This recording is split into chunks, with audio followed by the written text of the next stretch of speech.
খুনি এত খুন করে ঘুরে বেড়াবে, টেন করে বেড়াবে না। খুনি ও দিনে দিনে ঘুরে বেড়াতে পারবে না, ওকেও খুন করে কি করা, মানুষের সামনে খুন করে ওকেও কবরে দিতে হবে। সৌদি আরবের খুন কম হয়। বাদশার ছেলে, ফাহাদের ছেলে চাচারে খুন করছিল, গুলি করে মারছিল।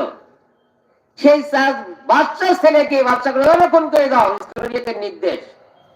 ছেলের মানুষের সামনে কল্লা কাটি বিলি দেওয়া হলো। এই জন্য খুন বন্ধ আছে।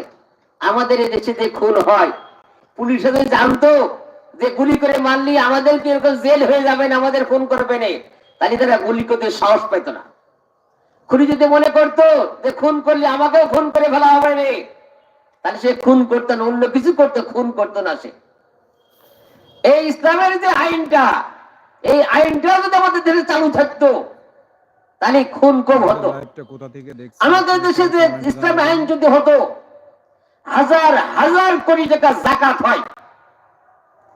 ইসলামে নিয়ম আছে, বনজ সম্পদ, খনিজ সম্পদ 5 ভাগের 1 ভাগের মালিক গরিব। যত খনিজ তেল উঠবে, কয়লা উঠবে, যত সম্পদ উঠবে, তার 5 ভাগের 1 ভাগ গরিব, বাইতুল মালে দিতে হবে। এরপরে যে যাকাত, হাজার হাজার কোটি টাকা যাকাত আছে।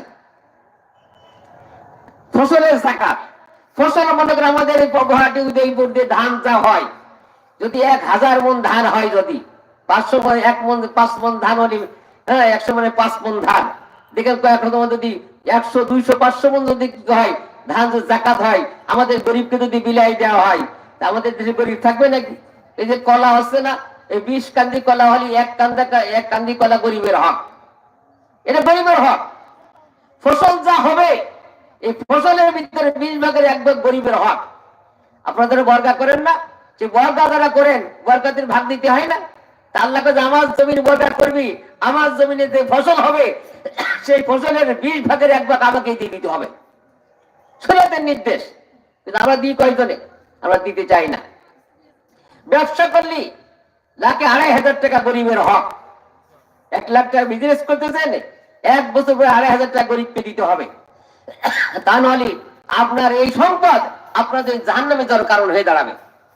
এই কাজগুলো ইসলামের শরিয়াত যদি আসে, এই কাজগুলো করা হবে। এই কাজগুলো করা হলে আল্লাহ রাব্বুল আলামিন আমাদেরকে, দেশকে এমন সোনার দেশ বানিয়েছে। আমাদের দেশকে এত সোনার দেশ, আমাদের কারো কাছে হাত পাতা লাগে না।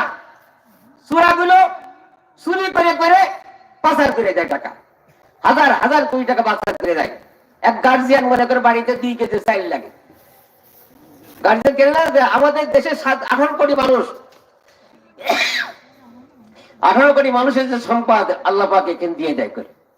কিন্তু ওরা কি করে, পাক করতে যায় যদি 1 পোয়া এই পকেটে আর 1 পোয়া আর 1 পকেটে, হ্যাঁ 1 পোয়া সরাই রাখে, 2 কেজি চাইল মধ্যে 3 পোয়া সরাই রাখে, তো কষ্ট সরাই হবে না? আমাদের দেশে চোরারা আছে এরকম। আর আমরাও বেশি ভালো না, আর ভালো লোকে ভোট দিতে চাই না। কি জানি ভালো টাকা যে দেবে তার ভোট তারে দেবো। আমাদের একজন এমপি যে 1 কোটি 2 কোটি খরচ করলো, সে উঠবে না? সে তো আপনাদের থেকে বাড়িতে নিয়ে আসবে নাকি? ওই আপনাদের রাস্তার টাকা মারবে, আপনাদের গম মারবে, আপনাদের সব মারবে, যে তার রেকর্ড। এই জন্য ভাই আমরা ভালো হই, আল্লাহ রাব্বুল আলামিন আমাদের ভালো শাসক দিয়ে দেবেন। আমরা খারাপ হই, আমাদেরকে জালেম শাসন নিয়োগ করে দেবে। এই জন্য ভাই আমাদের ভালো হতে হবে। আর ভালো হতে গেলে কি রে, কষ্ট হয় না। খারাপ হতে কষ্ট হয়, খারাপ হতে পয়সা খরচ হয়, কিন্তু ভালো হতে পয়সা খরচ হয় না। ভালো হতে কিন্তু পয়সা খরচ, ভালো হতে কোনো কষ্টও হয় না। আল্লাহ রাব্বুল আলামিন নেকের কাজ 24 ঘন্টা করা যায়, কিন্তু গুনাহের কাজ 24 ঘন্টা করা যায় না।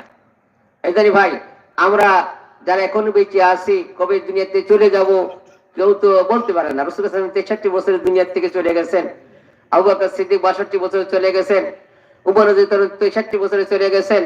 আর আল্লাহ রাসূল বলেন আমার উম্মতের বয়স 60 থেকে 70 এর মধ্যে।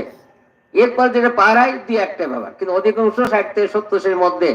আমরা যারা 60 বছর উপরে চলে গেছি, মনে করেন যে আমাদের রিটায়ার্ডের অবস্থা হয়ে গেছে, দুনিয়াতে ঘুরিয়ে ঘুরে বেড়াতে যে কোনো সময় চলে যেতে পারি। এখন আমরা যেহেতু মুসলমান, যে উপরে আমাদের যেতে হবে, উপরের সামান আমাদের জোগাড় হয়েছে কিনা এটা আপনারা প্রত্যেকেই একটু মনের কাছে টানি দিয়ে